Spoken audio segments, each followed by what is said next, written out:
కాకినాడ జిల్లా బాణసంచ తయారీ కేంద్రంలో భారీ విస్ఫోటనం జరిగింది. వేట్లపాలెం జి మేడపాడు మధ్య భారీ పేలుడు జరగగా ఘటనలో 18 మంది మృతి చెందగా మరికొందరు గాయపడినట్లు తెలుస్తోంది. పేలుడు ధాటికి పంట పొలాల్లో మృతదేహాలు ఎగిరిపడ్డాయి. క్షతగాతులను అంబులెన్సుల్లో ఆసుపత్రికి తరలించారు.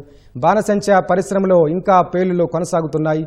అక్కడ 30 మందికి పైగా కార్మికులు పనిచేస్తున్నట్లు తెలుస్తోంది. చుట్టుపక్కల 5 గ్రామాల్లో దట్టమైన పొగాలుముకుంది. బాణసంచ పరిశ్రమను అడప నాని అనే వ్యక్తి నిర్వహిస్తున్నట్లు తెలుస్తోంది. రంగంలోకి దిగిన అధికారులు ప్రమాదానికి గల కారణాలపై ఆరా తీస్తున్నారు. సహాయక చర్యలు కొనసాగుతున్నాయి.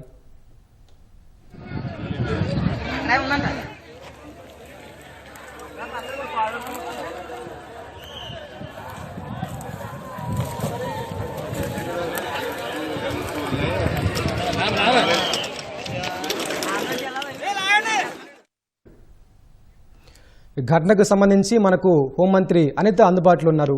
అనితని అడిగి మరిన్ని వివరాలు తెలుసుకుందాం. మేడం చెప్పండి, ఘటనకు సంబంధించి వివరాలు తెలిసాయా? మృతులకు సంబంధించి, బాధితులకు సంబంధించి. యాక్చువల్గా దురదృష్ట సంఘటన అండి.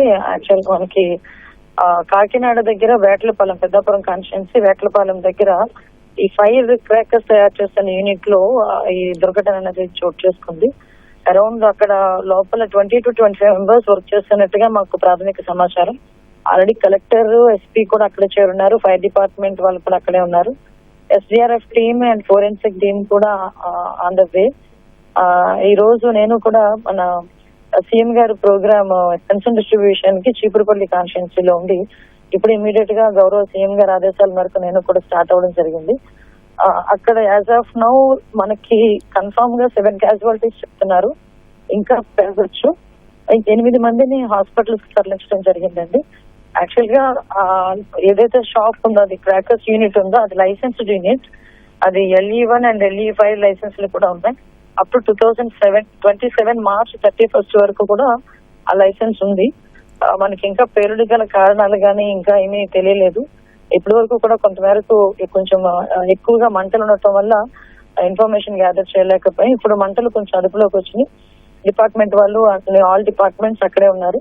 ఇమీడియట్ గా మృతుల వివరాలు, అదే విధంగా ఎందువల్ల జరిగింది, కాజ్ ఆఫ్ ఇన్సిడెంట్, ఇవన్నీ కూడా యాజ్ వెల్ యాజ్ పాసిబుల్ మళ్ళీ మీ అందరికీ కూడా తెలియజేస్తాం. మేడం, గాయపడ్డ వారి పరిస్థితి ఏంటి? వారిలో ఎంతమంది పరిస్థితి విషమంగా ఉంది? వారికి సంబంధించిన వివరాలు మేడం. 8 మందిని ఇప్పుడు హాస్పిటల్ కి పంపించామండి. వాళ్ళకి కూడా ట్రీట్మెంట్, ఆన్ గోయింగ్ ట్రీట్మెంట్ జరుగుతోంది. So as of now they are all safe. But crackers కి సంబంధించిన ఫైర్ కాబట్టి మనం కొంచెం వేచి చూడాలండి, కొంచెం టైం తీసుకుంటాం. మేడం, ఈ ఘటనకు కారణం ఆ యజమాని నిర్లక్ష్యంగా చెప్పుకోవచ్చా? అదేనండి, ఇప్పుడే ఘటన జరిగిన తర్వాత ఇమీడియట్ గా ఎస్పీ గారు, కలెక్టర్ గారు అందరూ అక్కడికి వెళ్ళారు. ఫైర్ డిపార్ట్మెంట్ వాళ్ళు వెళ్ళారు. ఎవరైతే యజమాని ఉన్నారో వాళ్ళని కూడా ఇప్పుడు మేము అదుపులోకి తీసుకుంటున్నాం. వాళ్ళని కూడా అతన్ని కూడా అదుపులోకి తీసుకుంటున్నాం. ప్రమాదానికి గల కారణాలు తెలియాలంటే కొంచెం ముందు అక్కడ మంటలన్నీ అదుపులోకి రావాలి. ఒకసారి ఫోరెన్సిక్ డిపార్ట్మెంట్, మేము ప్రాథమిక సమాచారం ఇంకా తెలియాల్సింది. అది ఇమీడియట్ గా మేము తెలుసుకుంటాం. ఒకసారి తెలుసుకొని మీకు చెప్తాం. ఓకే, ధన్యవాదాలు మేడం.